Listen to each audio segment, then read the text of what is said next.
मान लीजिए कि आपकी गाड़ी की किस्त 500 रुपए पर डे के हिसाब से महीने की 15,000 रुपए, ठीक है, मतलब पर डे का 500 रुपए। अब आप समझिए कि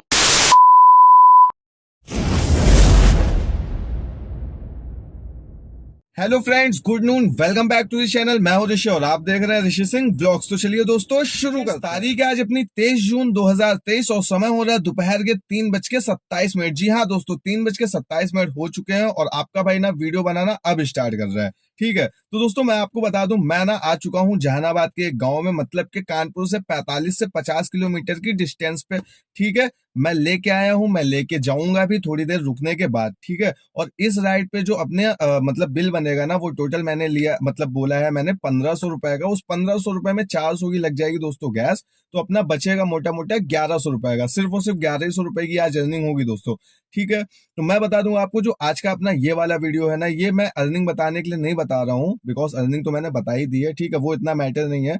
और 1100 रुपए की अर्निंग है, कोई बुरी नहीं है यार। अब रोज तो 1800, 2000, 2200 नहीं बच सकता ना, कभी कभी 1000, 1200 में भी काम चलाना पड़ता है। ठीक है, कोई दिक्कत नहीं है। आज का दोस्तों जो वीडियो है ना अपना, वो मतलब ऐसी 3-4 बातों पे है ना, जो कि ना बहुत ही ज्यादा लॉजिक वाली है और आपको सुननी भी चाहिए, जो कि आपके ना काफी काम आ सकती है अगर आपको ओला उबर का काम करना है तो। ठीक है दोस्तों, तो वीडियो ना बहुत ही ज्यादा इंफॉर्मेटिव और इंटरेस्टिंग होने वाला है। तो मेरे जिन भाइयों ने चैनल को सब्सक्राइब नहीं किया है, तो चैनल को ना फटाफट से कर लीजिएगा सब्सक्राइब, बेल आइकन बटन दबाना मत भूलिएगा दोस्तों। और करते हैं वीडियो को स्टार्ट। मैं आपको बता दूं कि अपना जो पहला पॉइंट है ना, वो ये है कि जो कि ना मेरे कमेंट सेक्शन में भाई हर दूसरे दिन आता है और कभी कभी ना तो दिन में 2 बार आता है। वो है क्या, मैं आपको बता रहा हूँ कि ओला उबर में हमको कितनी पुरानी गाड़ी लेनी चाहिए, मतलब कि कितनी पुरानी गाड़ी लेनी चाहिए जो ओला उबर में लग जाए। मतलब या तो ये भी बोल सकते हैं कि कितनी पुरानी गाड़ी हम लोग ओला उबर में लगा सकते हैं। तीनों चीजें मैंने आपको बताई। तीनों चीजों का मतलब वही है कि हम लोग कितनी पुरानी गाड़ी ओला उबर में लगा सकते हैं। ठीक है, तो दोस्तों मैं आपको बता दूं कि लगाने को तो आप 10 साल पुरानी गाड़ी भी लगा सकते हैं। मैंने एक वेंडर से पूछा था जो कि कानपुर गई है, पहली चीज। ठीक है, लेकिन 10 साल पुरानी गाड़ी उन्होंने बता दी, तो इसका मतलब ये नहीं है भाई, मेरे भाई, कि आप 10 साल पुरानी गाड़ी ही लगाइए। उसका रीजन मैं बता दूं आपको। 10 साल पुरानी गाड़ी भले ही आपको सस्ती मिल जाए, 2-2.5 लाख में मिल जाएगी, इससे ज्यादा की क्या ही मिलेगी। ठीक है, इससे ज्यादा की उसकी एक्चुअल में रिसेल वैल्यू होगी भी नहीं, राइट। तो अगर 2-2.5 लाख रुपए की आपको गाड़ी मिल रही है, मतलब आप समझिए कि इस समय 1-1.5 लाख की तो यार बाइक आ रही है। ठीक है, 2-2.5 लाख की गाड़ी में मतलब क्या ही होगा, आप समझ रहे हो मेरी बात को। आपको वो चलानी है रोड पे, आप उससे दूर दूर जाओगे, लंबे लंबे डिस्टेंस ट्रेवल करोगे। और भाई 10 साल पुरानी गाड़ी आप समझ रहे हो लेके अगर आप टैक्सी उसमें चलाते हो, तो मेरे भाई आप कितना ज्यादा परेशान रहेंगे, क्योंकि वो 10 साल पुरानी, उसमें कितने ज्यादा खर्चे आएंगे, वो कितनी ज्यादा पुरानी हो चुकी है, वो कितनी ज्यादा चली होगी। ठीक है, तो 10 साल पुरानी गाड़ी लगती है, इसका मतलब ये नहीं होता मेरे भाई कि आप 10 साल पुरानी ही गाड़ी लें। आप कोशिश करिए जितना कम से कम पुराना मॉडल लेंगे ना, उतना आपके लिए अच्छा है। क्यों? क्योंकि आगे चल के जब आप, पहली चीज तो आप उसको कम से कम 5-6-7 साल आराम से बिना किसी दिक्कत के चला सकते हैं। सपोज आपने 3 साल पुरानी ले ली, 4 साल पुरानी ले ली, कम से कम 5-6 साल चला तो सकते हैं। अब आपने 10 साल पुरानी गाड़ी लगाई तो आप चला ही कितना पाएंगे, बहुत ज्यादा 1-2 साल, उसके बाद पता चला हट गई तो प्रॉब्लम आ जाएगी ना। इसकी वजह से दोस्तों अगर कभी भी आपको सेकेंड हैंड गाड़ी लेनी है, वाइट नंबर प्लेट या जो नॉर्मल होती है ना डोमेस्टिक वाली, वो लेके ही आपको अगर कॉमर्शियल करानी हो, तो भी मेरे भाई आप बहुत ज्यादा पुरानी गाड़ी मत लीजिए। ठीक है, क्यों? क्योंकि भाई बहुत ज्यादा पुरानी गाड़ी आप लेंगे तो आप बहुत ज्यादा परेशान हो जाएंगे, उसमें पैसा लगता रहेगा, आपको परेशानी होती रहेगी। पता चला आप किसी कस्टमर को लेके जा रहे हैं तो आपकी गाड़ी हो गई खराब। अब चूंकि वो तो 10 साल पुरानी है ना मेरे भाई, तो वो तो हो ही जाएगी। ठीक है, कोशिश करिए 3 साल पुरानी, 4 साल पुरानी, 5 साल पुरानी, इस टाइप से ही लीजिए, इससे ज्यादा पुरानी मत लीजिए भाई, अगर आपको परेशान नहीं होना है तो। क्योंकि जब आप जाएंगे ना कहीं किसी राइड पे, पता चला खराब हो गई, तो आपके कस्टमर को भी दिक्कत होगी, आपको भी दिक्कत होगी। पता चला रात बिरात आप जा रहे हैं, फिर खराब हो गई, फिर आपको समस्या है ना। तो ये सारी चीजों को सोचते हुए ना कोशिश करिए कि जितना कम पुरानी गाड़ी मिल जाए आपको, या जितनी कम पुरानी गाड़ी आप ले लें, उतना आपके लिए ही अच्छा है। दूसरा, आप जिन कस्टमर को लेके जाएंगे उनके लिए भी अच्छा है, क्योंकि उनको भी थोड़ा सा अच्छी गाड़ी मिल जाएगी। पहली चीज तो दोस्तों ये। दूसरी चीज हम आपको ये बता दें कि बहुत सारे भाई अल्टो के लिए पूछा करते हैं कि अल्टो लगती है कि नहीं, अल्टो लगती है कि नहीं। दोस्तों देखिए, हम आपको बता दें कि अल्टो का सीन है, ये है कि हमने देखी हुई है अल्टो 800 लगी हुई, मतलब जो अल्टो 800 पूरी एक नाम की आती है उसकी बात कर रहे हैं। मतलब अल्टो अलग आती है, 800 अलग आती है, हम उसकी बात नहीं कर रहे हैं। जो जिसका पूरा नाम अल्टो 800 होता है हम उसकी बात कर रहे हैं, ठीक है, या अल्टो K10 होता है उसकी बात कर रहे हैं, हमने देखी हुई लगी हुई। लेकिन दोस्तों ऐसी गाड़ी का भी लेने का क्या मतलब है जो आपको कभी मतलब बुकिंग कम से कम आ जाए। अब मतलब कस्टमर भी जो होते हैं वो पागल थोड़ी ना है भाई, उन्होंने राइड बुक करी, उनको सामने दिख गया भाई अल्टो आ रही, वो अल्टो से क्यों जाएंगे मेरे भाई, जब उनके पास मार्केट में इतनी सारी गाड़ियां अवेलेबल है। हम डिजायर लेके घूम रहे हैं, मेरे जाने कितने दोस्त डिजायर लेके घूम रहे हैं, जाने कितने दोस्त अमेज लेके घूम रहे हैं, जाने कितने दोस्त कहीं गए तो भाई मिनी में अडिगा वडिगा तक भी चला देते हैं। आप समझिएगा कि अल्टो में वो क्यों जाएंगे, नहीं जाएंगे भाई। तो मेरे भाई गाड़ी ना आप कम से कम मतलब सबसे नीची गाड़ी भी आप ले रहे हो तो कम से कम वैगनार तो लीजिए, कम से कम चलाने में मजा तो है, कस्टमर को भी बैठने में हिचकिचाहट तो ना हो, ठीक है। हम समझ रहे हैं कि आप अपने बजट को लेके अल्टो का सोच रहे हैं, लेकिन अल्टो गाड़ी का कोई मतलब नहीं बनता भाई, कोई भी ना आपको प्राइवेट बुकिंग मिलेगी, इवन ओला से भी आपको बहुत ज्यादा बुकिंग मिल जाए तो बहुत बड़ी बात है, ठीक है। तो इसकी वजह से ना अल्टो वल्टो का जो है आप थोड़ा सा दिमाग से निकाल दीजिए भैया, क्योंकि अल्टो वल्टो मतलब कुछ नहीं रखा है, बेकार गाड़ी है। आपको लेनी है छोटी गाड़ी, आप वैगनार लीजिए, कितनी प्यारी गाड़ी, आप सेलेरियो लीजिए, आप अपना उसकी सेंट्रो आती है वो लीजिए, देखिए कितनी अच्छी अच्छी गाड़ियां हैं मार्केट में।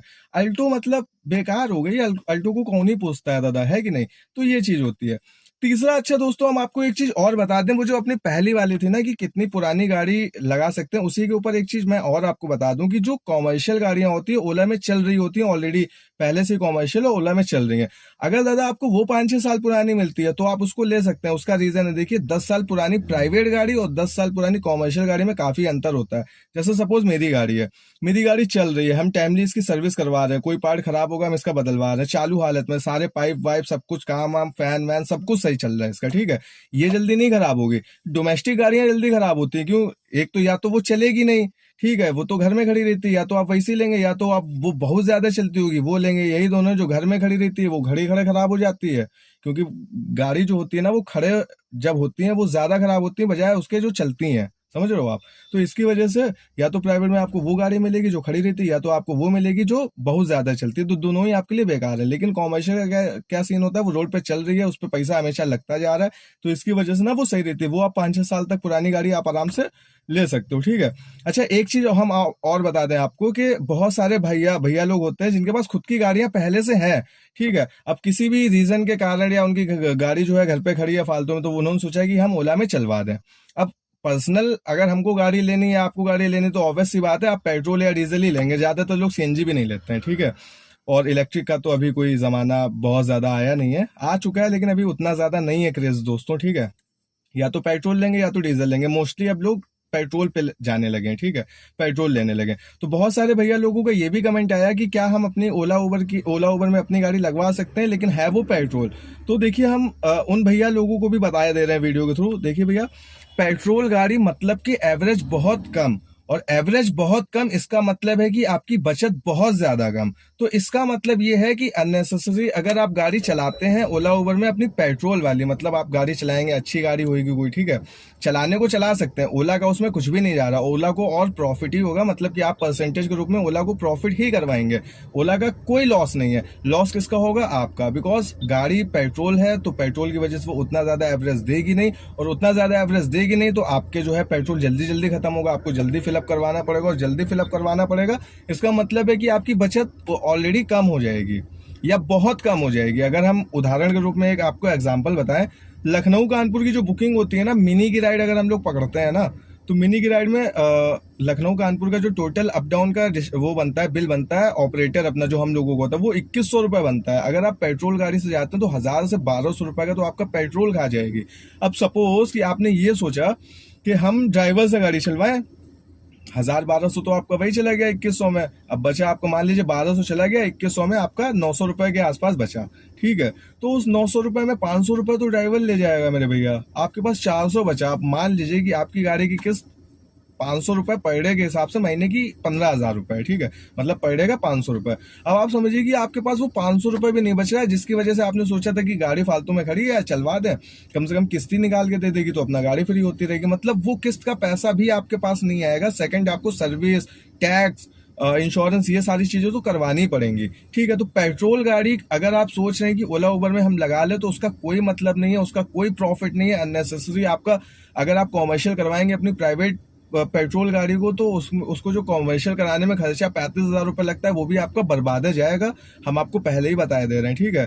तो फालतू में आप परेशान मत होइएगा। अगर हाँ ये हो सकता है कि उसको मतलब थोड़ा सा चेंज करके या उसको वापस कंपनी करके उसकी जगह दूसरी पेट्रोल सीएनजी वाली गाड़ी मिल जाती है मे बी, तो आप ये कर सकते हैं। लेकिन अगर आप सोचते हैं कि हम पेट्रोल गाड़ी को ओला उबर में चलवाएं तो भैया वो बिल्कुल बेकार है, ठीक है। आपको बहुत ज़्यादा लॉस हो जाएगा, तो कोई मतलब नहीं हो उस चीज़ का, ठीक है दोस्तों। अब हम लोग आते हैं इस चीज पे कि कई सारे लोग ये भी बोलते हैं ना, अधिकतर मेरे कमेंट सेक्शन में आता है दोस्तों, हम आपको बता दें कि एक महीने में हम कितना निकाल सकते हैं। दादा ये बात तो आपको कोई नहीं बता सकता, इवन कोई बता ही नहीं सकता। मतलब कोई कितना भी अच्छा काम कर रहा है वो भी आपको ये चीज नहीं बताएगा, कोई कितना बुरा काम कर रहा है वो भी आपको नहीं बताएगा। उसका रीजन है, ठीक है दादा, इसमें कोई सैलरी तो फिक्स नहीं होती, राइट। इसमें आपके ऊपर है कि आपके अंदर कितनी तथा है और आप कितना कर सकते हो। आप जितना ज्यादा करते जाओगे आपका महीने का अर्निंग उतना ज्यादा ग्रोथ मारता जाएगा, राइट।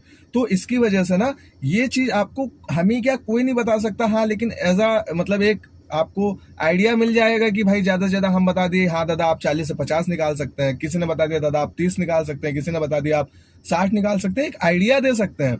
लेकिन एग्जैक्ट अमाउंट ना वो जब आपके ऊपर होता है, बिकॉज जब आप चलाते हो ना तो डिपेंड करता है आप कैसे चला रहे हैं, कितना टाइम दे रहे हैं, किस हिसाब से आपका व्यवहार है, किस हिसाब से आपके जो है कस्टमर बन रहे हैं, प्राइवेट राइड आ रही नहीं आ रही, क्या हो रहा है, उस हिसाब से आपका मंथली रेवेन्यू जो है डिसाइड होता है। आपके ऊपर पूरा निर्भर करता है ये, ठीक है। तो इस चीज को तो आपको दादा कोई नहीं बता पाएगा कि महीने का जो एक्चुअल रेवेन्यू होता है वो कितना बन पाएगा या आप कितना कमा सकते हैं, वो आपके ऊपर है। आप चाहेंगे तो महीने का 30 आएगा, आप चाहेंगे तो महीने का 50 आएगा, आप चाहेंगे तो महीने का हो सकता है मे बी 60 से 70 भी आए, ठीक है। पूरा आपके ऊपर डिपेंड करता है, ठीक है दोस्तों। अब इसके अलावा ना एक अपने नदीम भाई हैं, तो नदीम भैया ने ये पूछा था कि भैया लीजिंग के बारे में बताइए। देखिए लीजिंग का हम आपको दोस्तों कॉन्सेप्ट बताते हैं। लीजिंग कोविड के पहले चलता था, अब नहीं चलता है। ओला की तरफ से गाड़ियां मिलती थी, 20-25 हजार रुपए जमा करके जो है मिल जाती थी, उसकी पर डे की ईएमआई होती थी, इस हिसाब से वो गाड़ियां मिलती थी। उसमें काम भी मतलब अच्छा आता था, लेकिन वो गाड़ी आप बाहर लेके नहीं जा सकते थे, प्राइवेट में शहर में ही रख सकते थे, क्योंकि उसमें जीपीएस लगा होता था। अगर आप बाहर जाते थे तो उस पर पेनल्टी लग जाती थी, ठीक है। ये होता था लीजिंग का कॉन्सेप्ट, जो कि कोविड के पहले था। आराम से 20-25 हजार रुपए जमा कराते थे, वैगनार या बोल्ट दे देते थे, इंडिका भी दे देते थे। उस समय यही 3 गाड़ियां कानपुर लखनऊ में अवेलेबल थी, ठीक है। लेकिन जब कोविड आया ना, कोविड के बाद से ज्यादा ये लीजिंग का जो कॉन्सेप्ट है वो पूरी तरीके से खत्म हो गया। इवन जिसके जिसके पास गाड़ियां थी वो भी ओला ने वापस ले ली, खड़ी करवा दी यार्ड पे, ठीक है। तो इसकी वजह से हम आपको बता दें लीजिंग का अभी प्रेजेंट टाइम पे कोई कॉन्सेप्ट नहीं है, ना लखनऊ में है ना कानपुर में है, और मे बी अगर अभी जस्ट आया हो 1-2 दिन में तो उसका नहीं बता सकते। बाकी अभी हमने तो नहीं सुना है लीजिंग का, ठीक है। था कोविड के पहले था, अभी कुछ नहीं बचा, ठीक है दादा। इसके अलावा ना अगर आपको लगता है कोई कंफ्यूजन है मेरी बातों में तो आप तुरंत हमको कमेंट सेक्शन में कमेंट कर सकते हैं दोस्तों, कोई इशू नहीं है। और हाँ, अगर मैं आपके कमेंट का रिप्लाई थोड़ा सा देर में देता हूँ ना तो मतलब आप नाराज मत होइएगा दादा। देखिए होता क्या है ना कि हमको सारे काम करने होते हैं, आप समझ रहे हो, हमको पैसा भी कमाना है, मतलब ये चला के, क्योंकि भाई मेरे खर्चे हैं, गाड़ी खर्चे हैं, घर के खर्चे हैं, सारा कुछ है दोस्तों, ठीक है। तो हमको ये तो फर्स्ट ऑफ ऑल चलाना ही पड़ेगा। उसके अलावा कभी कभी कई जगह पे फंस गए भाई, नई फोन चलाने की वो हुई, ठीक है। तो इसकी वजह से ना मतलब नहीं समय लग पाता है, जिसकी वजह से थोड़ा सा हम रिप्लाई टाइमली नहीं कर पाते, लेकिन हम करते जरूर है दादा, है ना।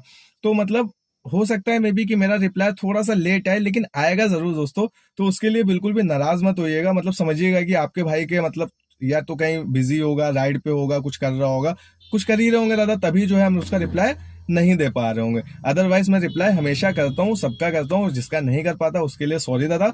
और अगर मैंने नहीं देखा होगा तभी मैं नहीं करता हूँ, अदरवाइज मैं हमेशा करता हूँ सारे भाइयों के रिप्लाई, ठीक है दोस्तों। तो अभी ना फिलहाल मैं रोड पे खड़ा हूँ अपना भाई जहानाबाद वाली पे, यहीं आगे गेस्ट हाउस है, तो वहीं पे मतलब वहां से थोड़ा सा मैं इधर आ गया था, बिकॉज मुझे वीडियो बनाना था, तो मुझे एकांत चाहिए था भाई। दोनों फोन ऑफ करके बना रहा हूँ, बिकॉज मैं बार बार कभी किसी का फोन कभी किसी का फोन ना, इसके दिमाग भ्रष्ट हो गया था, ठीक है। तो दादा अभी ना क्या करते हैं, अभी चलते हैं सीधा गेस्ट हाउस के बाद। आज की अर्निंग मैंने आपको बताई दी है, 1500 रुपए की राइड है, 100 किलोमीटर के आसपास गाड़ी चलनी है, ठीक है। और अपना 1100 रुपए बच जाएगा आज की राइड में, बहुत ज्यादा नहीं है लेकिन बुरा भी नहीं है। और रोज तो 2000 अपन कमा ही नहीं सकते भाई, जैसे दुकान होती है ना, रोज सेम एक ही जैसी सेल नहीं होती, किसी दिन 10,000 की होती, किसी दिन 5 की होती, किसी दिन 2 की होती, किसी दिन 1 को नहीं होती। तो वही अपना काम है दादा, किसी दिन 2000 भी आता है, किसी दिन 3 भी आता है, किसी दिन 1000 भी आता है, किसी दिन कभी कभी 500 भी आता है, कभी कभी तो खाली जाना पड़ता है।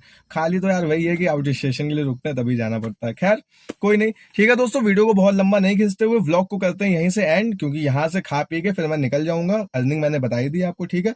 मुलाकात मुलाकात होगी बाकी दोस्तों आपसे कल एक नई वीडियो के साथ। तब तक के लिए अपना ख्याल रखिएगा। चैनल को आपने सब्सक्राइब नहीं किया है तो चैनल को ना दोस्तों फटाफट से कर लीजिएगा सब्सक्राइब, बेल आइकन बटन दबाना मत भूलिएगा दोस्तों। मिलते हैं कल आपसे एक नई वीडियो के साथ। तब तक के लिए अपना ख्याल रखिएगा। आप स्वस्थ रहें, मस्त रहें, हंसते रहें, खिलखिलाते रहें और देखते रहें Rishi Singh vlogs. Bye bye, good night दोस्तों।